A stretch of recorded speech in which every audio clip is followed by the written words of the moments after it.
Welcome to the Lovecars on the Grid podcast, your global motorsport roundup with me, Tiff Needell, and Paul Woodman.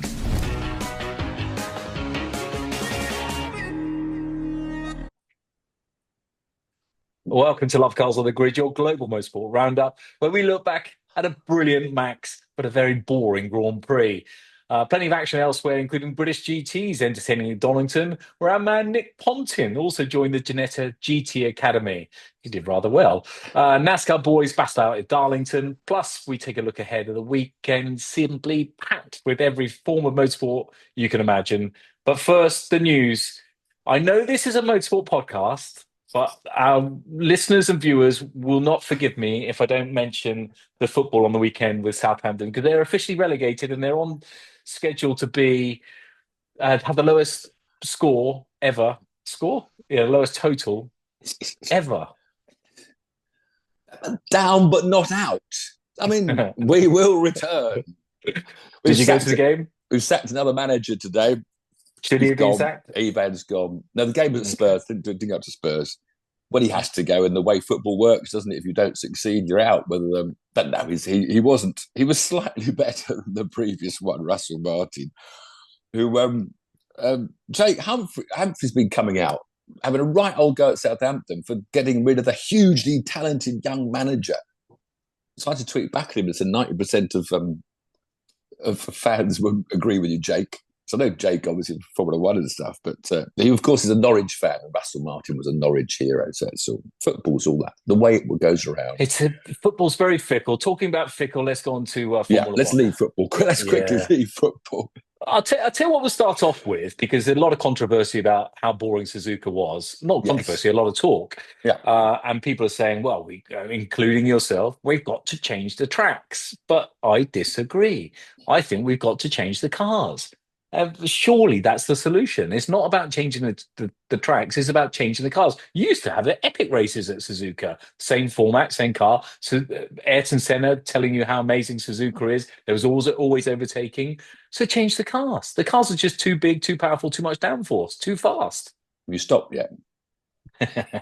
I completely agree with you, but you can't change the bloody things. It's a juggernaut that's launched 5 years ago. Every team has spent millions of pounds in their design studios, every car, the engine manufacturers. So although there's all this big talk about V10s, which are all, great. There's a meeting, I think this Friday. It's not going to happen. It's already been ruled out. They're saying already, because it needs all engine manufacturers to agree. And Audi and Honda, they're not going to. Yeah. No. And the trouble with all the race teams, they love their bloody aero. Almost every Formula One team now, the management has got aero designers, Newies and I can't remember the other names. I still really blame Ross Brawn, and a man who I really admire, who was given this job of making the cars easier to follow, more raceable. And this hugely talented man came out. And I was just so shocked when these cars came out. Was it 5 years ago now, maybe? With this ridiculous sitting on the tarmac to help, because the idea was to bring more ground effect back in, which means you won't get so much turbulence.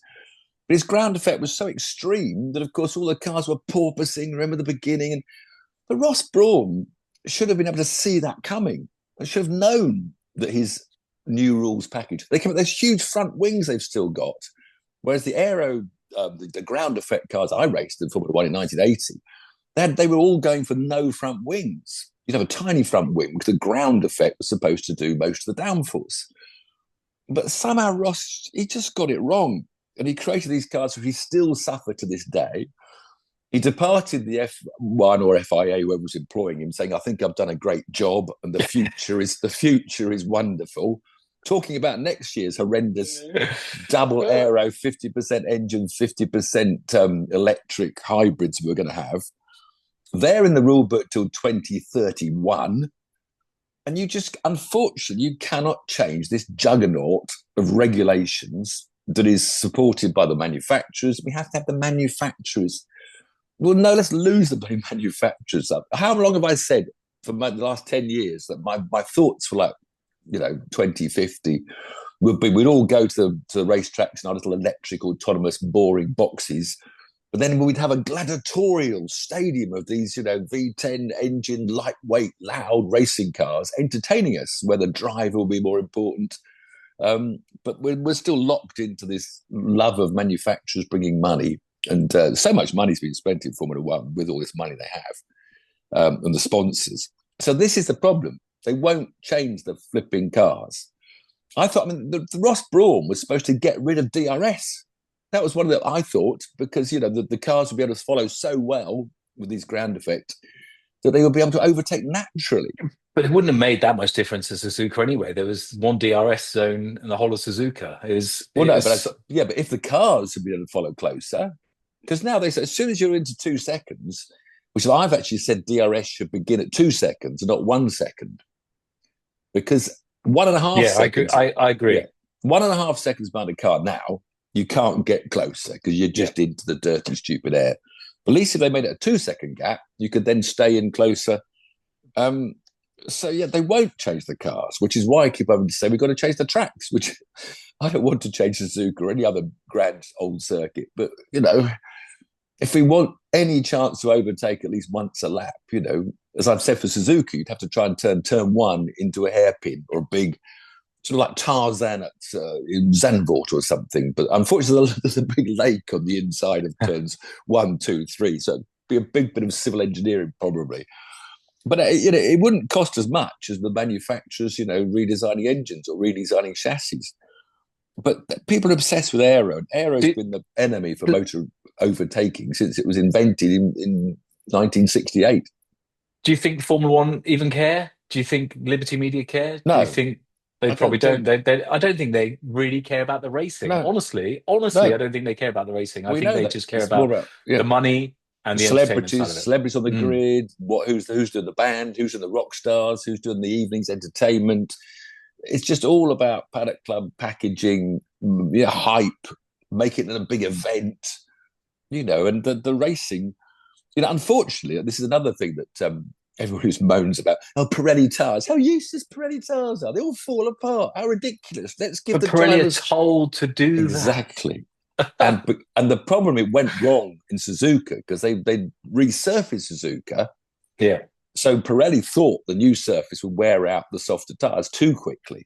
So they didn't bring the softer tyres. They brought the harder hard and the harder medium.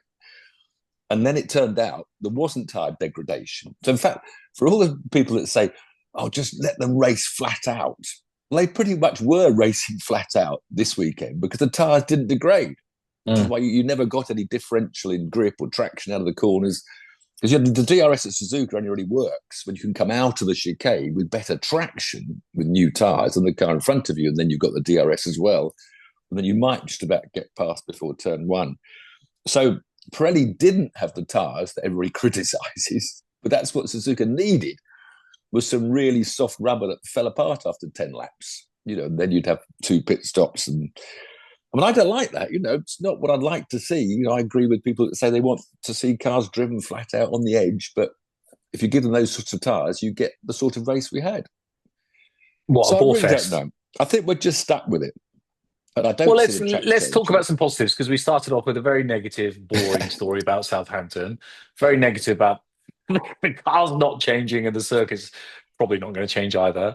Let's talk about a positive with Max Verstappen, because if there was ever any doubt of his brilliance, my goodness, he showed us on for qualifying. It was just.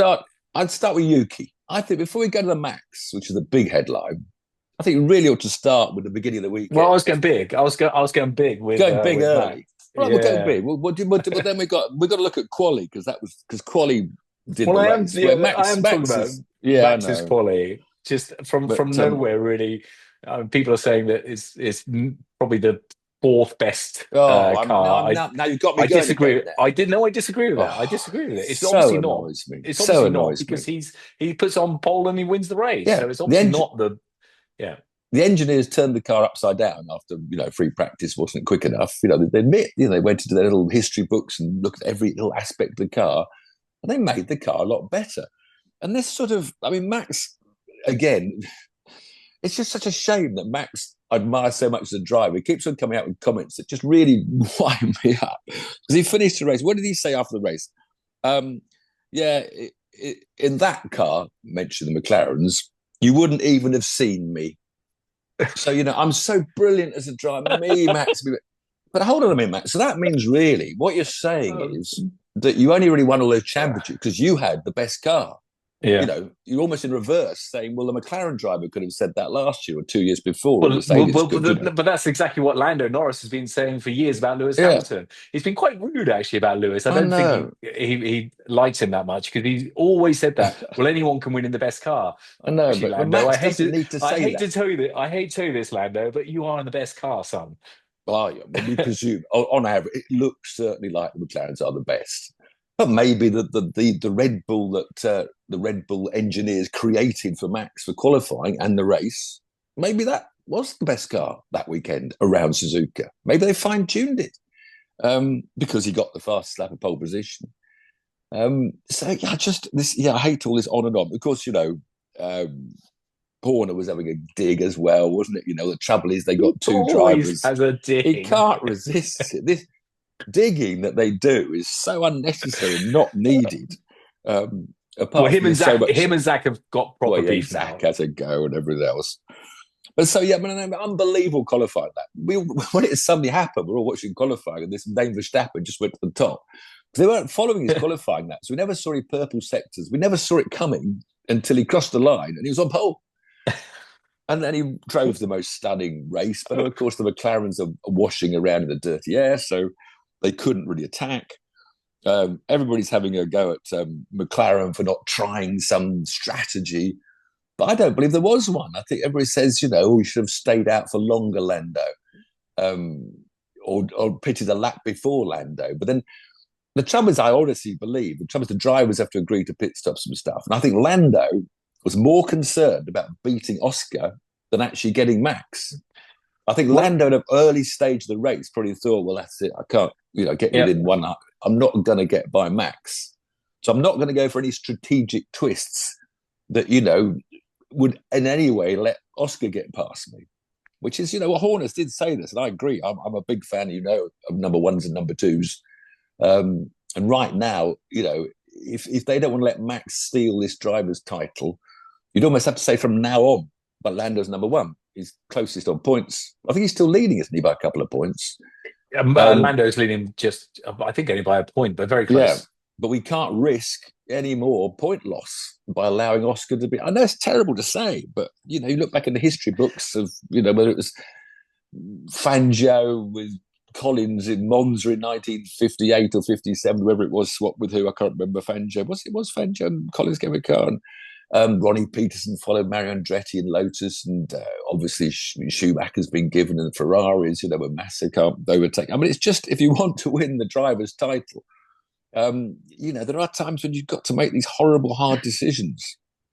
I agree, but surely the decision was, though, Lando wasn't going to overtake Max. Oscar was all over Lando's back. So why didn't they just say, go through Oscar, and if you can't get past Max, you thought you could. If you can't get past Max, revert the position, and which that's what they should have done, because there's no one behind for miles. If I'm Lando, would I trust him? Would I really trust him? Of course you would. You remember Webber and Vettel? Webber and Vettel 1-2 said 1-2 or 2-1, but 2-1. Yeah, Vettel didn't let him have the point place back, did he? Well, funny you should say that, because Mark Webber was spotted having a very heated conversation with Zach Brown after, which I would. Well, he's Oscar's manager. He's Oscar's exactly. manager. So just for context there. So I'd imagine he was having exactly the same conversation. Why didn't you give my guy a chance? At least give him a chance. Team orders, give him a chance. And I think they should have given him a chance. Lando was saying, well, look, I'm saving my tyres for a last-minute challenge. So I'm saving my tyres, hoping that Max's tyres go off. But we didn't need to save tyres, did we? We all knew that they didn't need to save tyres. But he was hoping that Max's tyres would go off, Lando, for a last 3-lap challenge. And it never happened. The tyres didn't go off. But let's go back to Yuki. Let's go back to the beginning. So, okay, yeah, Max, but just because that, I thought, was the story of the weekend that we were, until Max then took over the headlines. Because Yuki did a fantastic job. And it's just such a shame he completely messed up Q2. I mean, he was 0.1 behind in FP1. FP2, they neither of them ran a qualifying simulation because all of the fires burnt the grass, and then about 3 red flags. Free practice 2, he was 0.28 behind Max. Then in Q1, he was 0.024 behind Max. So, he did a fantastic job. Yeah. And then he cocked up, and maybe the pressure got to him. But that's the trouble when you get these one lap of qualifying virtually. You go out and your old tyres for one run, then your new tyres. So he completely messed up and qualified, 15th or something, behind Liam Lawson. But of course, that was the other big story of the weekend, was the Racing Bulls. Because Lawson was now in a lower team, and yet he was up against his Isaac Hadjar, who was one of the characters and stories of the whole weekend. Fair play to him. He's done so well after that disaster in the opening round. And he's such a refreshing character. And he's obviously got big kahunas because they were caught in the seatbelts or something and all that radio stuff, and he couldn't drive the car, poor lad. And he managed to get into Q2, in immense pain with the seatbelts. So, and Liam, of course, was behind him by 10th or 2, 3/10 in his P2. It was only, he was close in Q1, I think, Liam. But it's a bit of a disappointment for Liam now to be behind Hadjar, because, of course, Yuki was ahead of Hadjar. And the first time that Liam's ever out-qualified Yuki was at Suzuka in a Racing Bull, being faster than Yuki in a Red Bull. But, the race, Isaac had a tremendous race, he wanted to finish 7th, didn't he? And the Liam fell, I think he had a bad pit stop, Liam, but he finished 17th.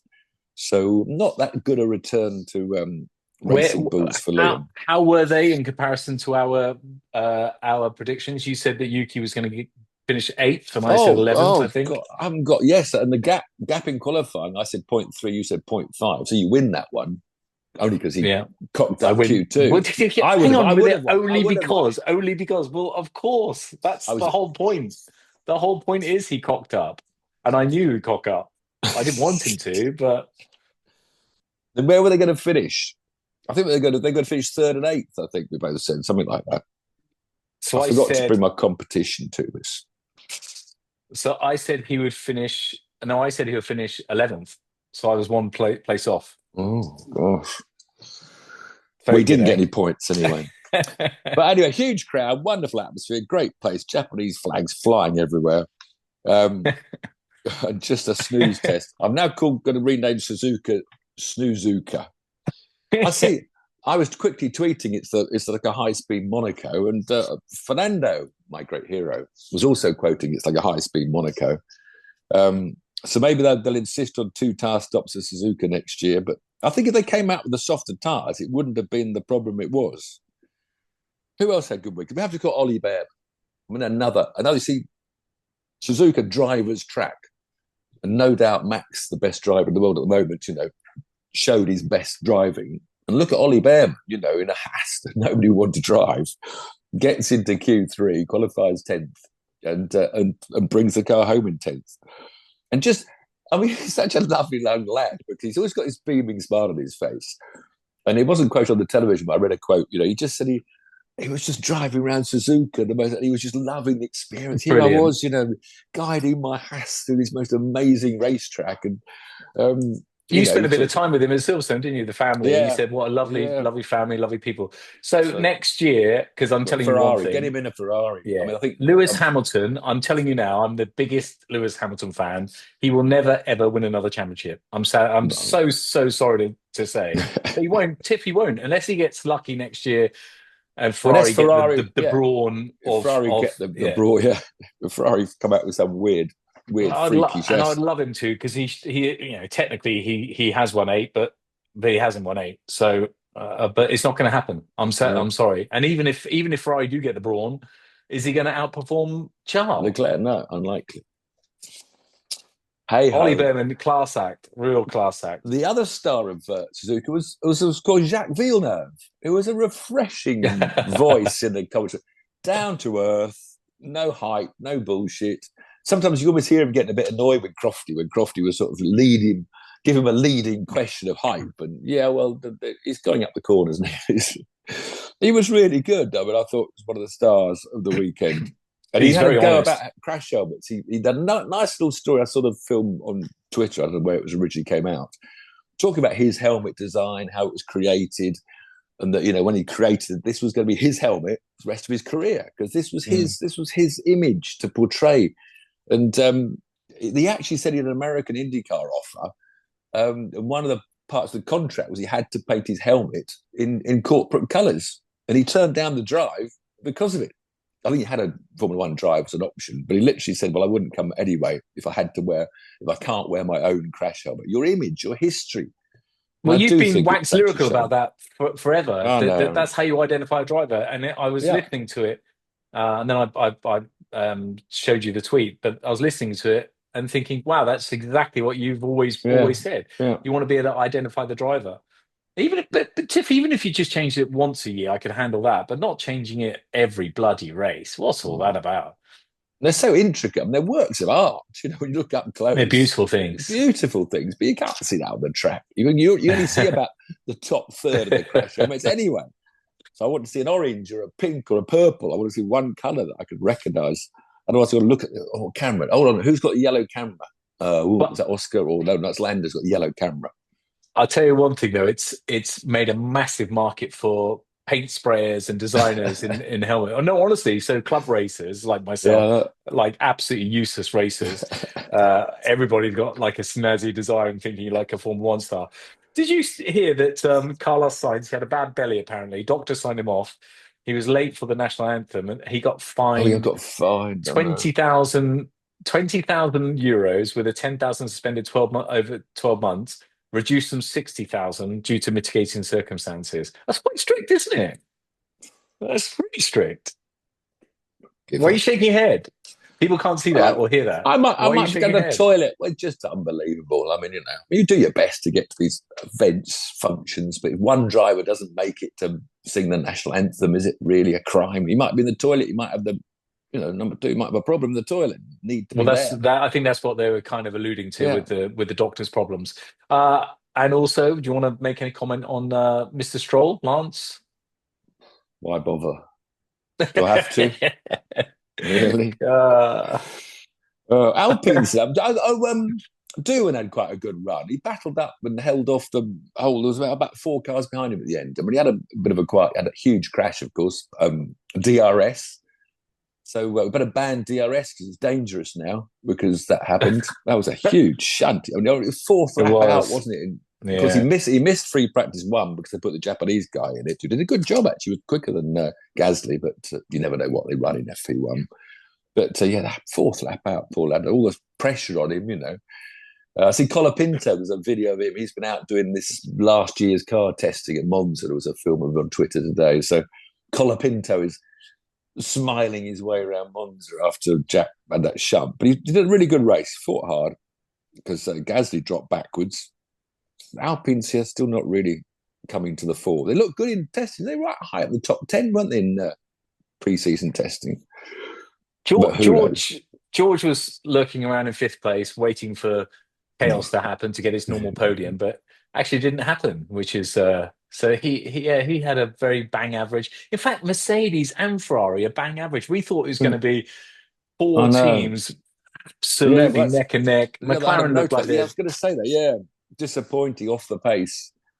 And Kimi Antonelli has a great run. I mean, he's looking a bit of a star. He's a class act. I like him. I like his attitude. I like the way he drives. Yeah, but he's a real class act. We didn't talk about the race out of the pits. What was Lando thinking?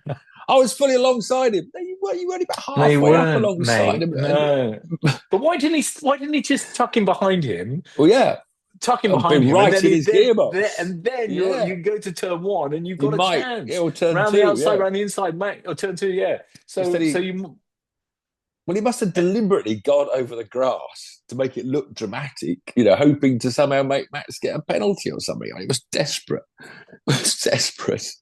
No, it was desperate. And it was never, ever. But Crofty was erring on the side of Lando. And that's with Crofty sometimes, maybe because he hasn't raced, because he's super knowledgeable and stats coming out of his ears. But sometimes he says things, you think, Crofty, no, that's not the case. Well, Crofty thought Lando was hard done by you. Yeah, pushed off track. But if anything, it was an unsafe release, if anything at all, because Max is there. I think Villeneuve said that. Yeah. Anyway, I think that was literally the most exciting thing about the whole race. It was start Lando being pushed off, or not being Lando, but Lando going on the grass. Finish, and that was it. Not a single yellow flag the entire race. Nothing happened. It was a bore fest on one of the most epic tracks in the world. How is that possible? Because it's not a racing track. It's like the Nürburgring. I tell people 100 times about it's the Nürburgring, which of course the track designer grew up racing Tilke. And if you analyse the Nürburgring, it's a never-ending series of corners, and then one huge long straight. And if you're in two equally driven, equally tired GT3 cars, you cannot overtake anywhere. Absolutely. Until you get to the big straight. But Suzuka sadly hasn't even got a big straight. And it's got lots of... The trouble in changing the track is that it's so confined within hillsides, and, it's very... Because it's a figure eight. It's on a very small piece of land compared to other bigger circuits. So areas of making a change. I mean, you could... I don't know. It was positive. You imagine, they come out of Degner 2, the sort of two fast rights. First one very fast, then the tighter one under the bridge, short straight. Then there's a right-hand curve into that hairpin, right? Well, if you just went straight on and created a 90 left instead of going round the curve and then braking, maybe you could make an overtaking position there. But the problem is the safety barriers. Or you could look at the map of the track like I do, so that's easy.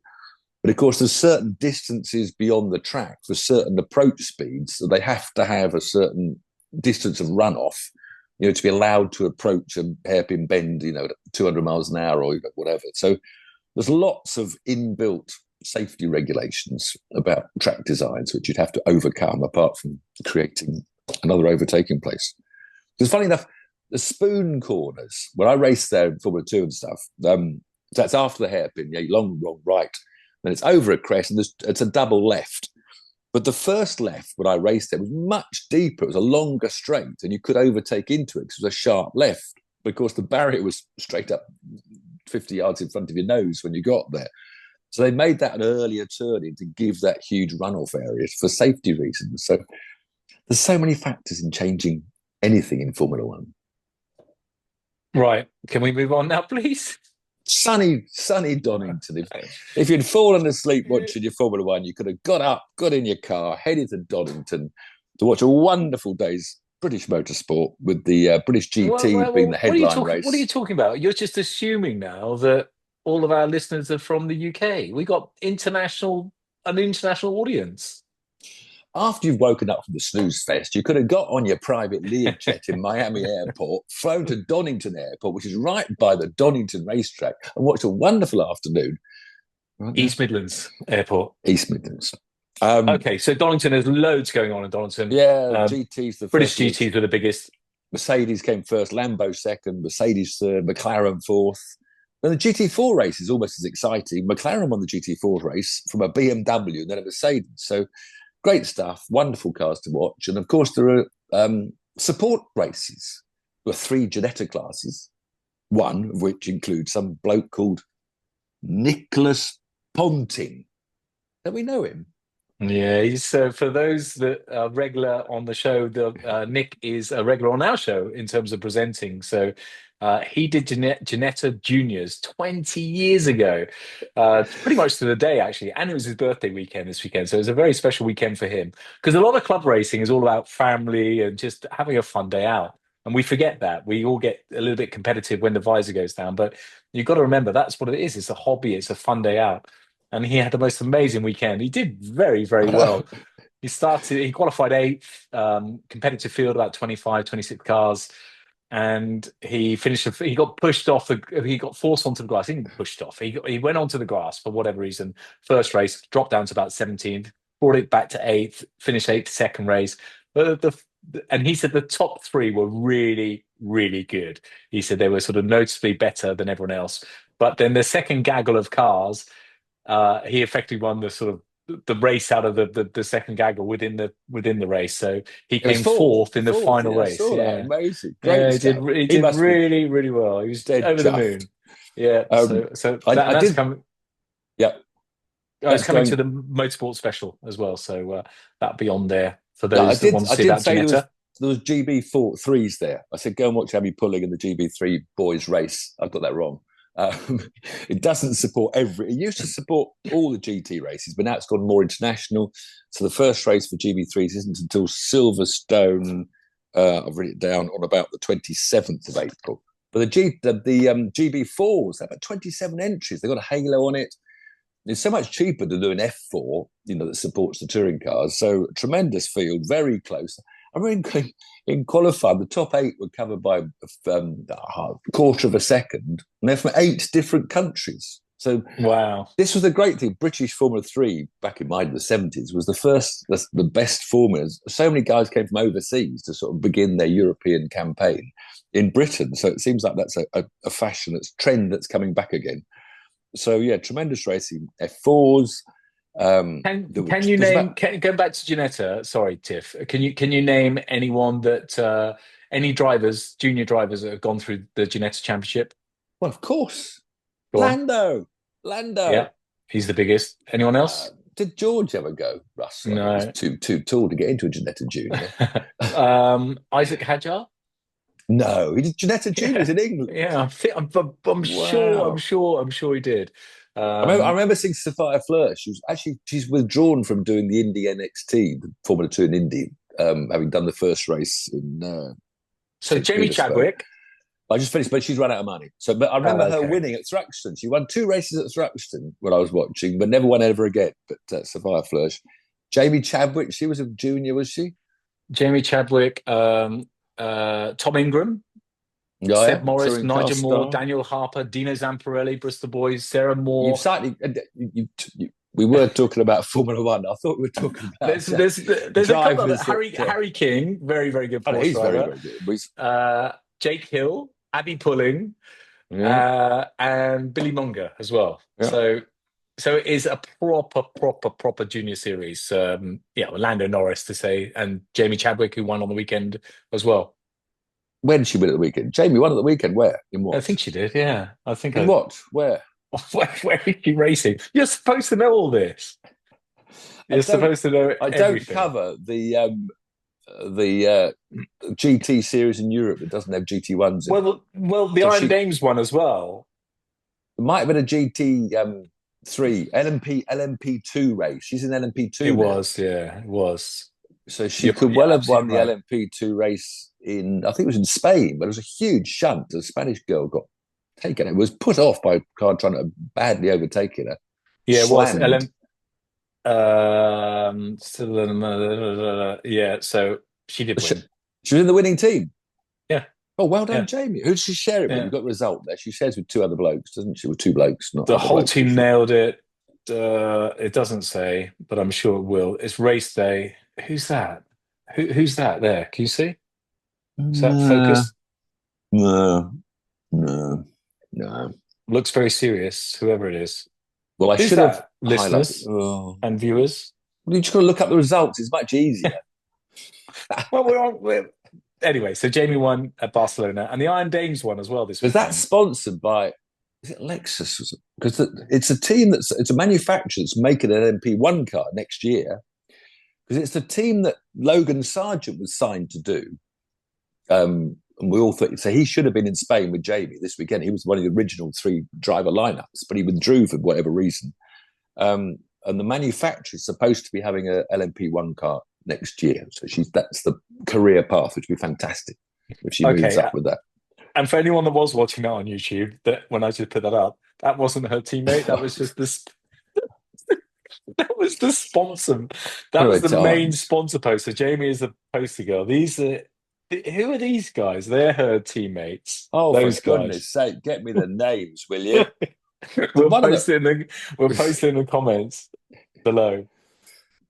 Nice looking car. That looks really good. They're good looking cars. That's the nice livery, black and orange. That was the same as Nick's orange and black Ginetta. Anyway, let's move on.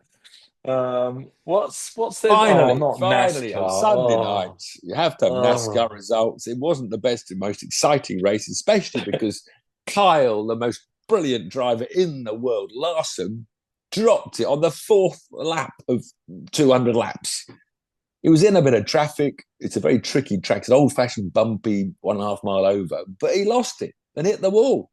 Can you imagine? I mean, it's like Max Verstappen or Lewis Hamilton just spinning off on their own on the fourth lap of a Grand Prix. I mean, it just shows that people that poo-poo NASCAR, how on the edge those cars are. And of course, when they get close to each other, this was in a bit of a pack early on the fourth lap. The aero takes everything, and he went. Sadly, he was a bit pushed down. He went below where the banking ends, and it's the horizontal bit, the apron, and that sent him round. He went. So he was out.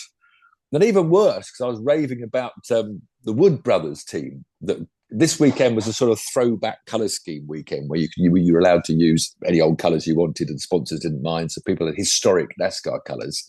The Wood Brothers painted their Ford in the colours of Jim Clark's Lotus. Yeah, brilliant. We talked about this at the Indy 500 win of 1965, where the Wood Brothers were the crew that the Lotus employed to run the car and won the race. But anyway, so he lost it as well. So Tiff, this absolute wonder kid, Carl Larson, number 5, that you rave about. Yeah. I think we've been doing this podcast for about 3 years. Yeah. He hasn't won one NASCAR race in the entire time, I don't think, that we've been doing this. He won about 4 last year, and about 5 No, he did not. before. No, he didn't win 4 last year. We'll get the stats on that as well. Okay. Hasn't won this year yet. And Jamie Chadwick's, of course, it was on the tip of my tongue. Jamie Chadwick's teammates were Daniel Juncadella. Obviously, Juncadella. Yeah. Juncadella and Matthias Hubert. Obviously. Juncadella was a famous Juncadella, did Le Mans racing back in the 60s. I wonder if it must be the son of Juncadella. It's got to be. I mean, it's a very unusual name, isn't it? Yeah. You would think so, especially doing that. So just finish off the NASCAR race now, after being rudely interrupted. Sorry. It's not an easy track to overtake on. It tends to be a bit single file, but obviously had the restarts after each session and yellow flag. So there was still plenty of excitement. But poor old William Byron dominated the race. And with about 5 laps to go, it's always the horrible thing. You're out in front by about 5 seconds, and then there's another caution. A caution caused by Kyle Larson, having had his car in the garage for about 160 laps. He was about 160 laps down. He was just running to the end because you have to get points to run to the end. And he was running behind Tyler Reddick, who was battling for the lead with the 12. And anyway, Reddick hit the wall in front of Larson. So Larson lifted off to not go into the back of him. And who was it behind him? Bubba was behind him. And Bubba hit the back of Larson and put Larson in the wall, which brought out the yellow flag. And William Byron is Larson's teammate. And at the last 3-lap restart, Denny Hamlin got the jump at the start, won the race. So William Byron that dominated didn't. But talking of points, I think that Formula One should do something where every driver gets a point. So you just said about NASCAR finishing the race. Yeah. If you finish, so every driver should get, from 1 point upwards, you should get a point. Because otherwise, at the end of the season, you've got the Alpines or whatever that maybe they've only got 1 point. And then you can't see how the drivers are compared throughout the season just based on that one lucky race or something. Because obviously, you just top end it so that the points go up accordingly. But if every driver gets a point, it's a much easier way to see who's competing against who and who's doing what. But when you finish the season, you got 6 people on 0 points. I completely agree with you again. This is a bit rare occasion. So it has been. I don't know what the purists would say. You know, you'd have to start with like 40 points, wouldn't you, to bring some gaps down and to the end. But yeah, fantastic. I agree completely. Because then all this, battling for 1 point to go up 1 place in the constructors, whereas in fact over the whole season, right at the end of the season, one back of the 0 point team might get lucky and just leap 4 places up and claim the $200 million prize. But yeah, I would fully agree. Good, glad to hear that. What's on next week, Tiff? It's a busy weekend next weekend. Next weekend, you don't have to worry about what you're going to do. Excitement. You're just stuck at home. I mean, I've never seen such a packed weekend. Every form of motorsport that you might be interested in is happening this weekend. Because there's Formula 1, Formula 2 and Formula 3 at Bahrain. IndyCar and IMSA sports cars around Long Beach. Spectacular. MotoGP, go to Qatar, which is a reasonable track for bikes, if not for cars. World Superbikes at Assen, that fantastic Dutch track, which is a real brilliant place for bikes. NASCARs are at Bristol. The E's, Formula E, are at Miami, where, of course, all the social influencers have been driving around in some sort of stunt. They've been trying to get more publicity. Australian supercars are actually in Taupo, New Zealand. So Australian supercars hop over New Zealand. For rally fans, you can go up to Carlisle, a pro bike British Rally Championship in the forest. So you go up there, nice to take your sandwiches, gravel stages, fantastic stages. Where is Carlisle. it? Carlisle, Northwest. And of course, where everybody will be, the Goodwood members meeting to see Tiff Needell of course, race a Ford Capri in the race on Saturday evening and race an Alfa Romeo GTV on lunchtime Sunday. Is it competitive, the car? Not with me driving. Not with me. Shut up. Stop it. No, is it? Because a lot of times I watch it and I feel so sorry for you because you're in one of the most low-powered cars. Oh, yeah, he's not quite as fast as he used to be, is he? But it's not. It's such a big difference with those cars. Unfortunately, Goodwood meetings are getting more and more competitive and teams testing like mad and spending fortunes on engines and stuff. They've now split the touring car race that I'm in because there used to be like 4 classes, the big Mustangs and Camaros out front, and I'll be in the back of the Fiat 500 or something. But now the first race there's 2 races, one for the celebs and one for the owners. And that's the race on Saturday. And they're now having all the big cars in one field. But unfortunately, the big cars are like 4 Yank tanks, and there's like 12 Capris, of which I'm one of them, driven by every touring car star you can name has got a flipping Ford Capri. And it's been tested. A couple of Rover ST ones and 1 BMW. So it's like a one-make Capri race. So I think I might be a bit rusty to chase after Tom Ingram in a Capri or someone. But I'll give it my all, obviously. Whereas the Sunday race is for lower powered engines. They're not all mixed. They've got a race each this time. So, but the Alpha GTV should be. It's going to be a horde of minis. I think going to be challenging. I'm not sure who we're up against. I might come on Sunday. See you on Sunday. See me in my Alfa Romeo. Yeah, what a week! exactly. I don't know how we're going to report all this next weekend. We'll have to skim through a few things and just come out with the highlights, the most entertaining, which will of course be me at Goodwood. Dan Rowbottom followed me. You just mentioned BTCC on the weekend. He's probably in a Capri. Yeah. Right. Thanks for joining. We'll see you next week. Bye. Up the Saints.